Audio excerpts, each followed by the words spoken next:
School మరి తెలుస్తున్నారండి. మీ పిల్లల్ని స్కూల్కి పంపబోతున్నారా? మీ పిల్లలకి తీసుకోవాల్సిన జాగ్రత్తల గురించి మనం ఇప్పుడు మాట్లాడుకుందాం.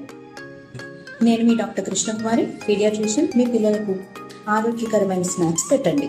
హెల్దీ స్నాక్స్ అంటే ఫ్రూట్స్ లేదా డ్రై ఫ్రూట్స్, పల్లి ఉండలు లాంటివి పెట్టి పంపించండి. బిస్కెట్స్, చాక్లెట్స్, వేఫర్స్ ఇలాంటివి మాత్రం ఎంకరేజ్ చేయకండి.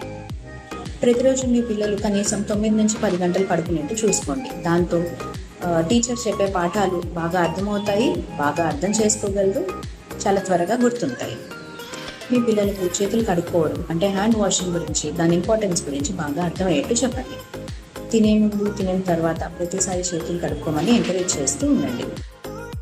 స్కూల్కి వెళ్లే ముందు మీ పిల్లల టీకాలు వ్యాక్సిన్ షెడ్యూల్ ఎలా ఉందో చూసుకోండి. వ్యాక్సిన్స్ అన్ని పూర్తిగా కంప్లీట్ అయ్యాయో లేదో చెక్ చేసుకోండి. అదేవిధంగా మీ పిల్లలకి దగ్గు, జలుబు ఉంటే వారిని అవి తగ్గేంత వరకు స్కూల్కి పంపించకండి. ఆఖరిగా ముఖ్యమైనది, మీ పిల్లలకి బాగా కాన్ఫిడెన్స్ ఇవ్వండి. వాళ్ళు బాగా చదవగలరు, బాగా చేయగలరు, ఎగ్జామ్స్లో బాగా రాయగలరు అనే కాన్ఫిడెన్స్ ఖచ్చితంగా ఇవ్వండి.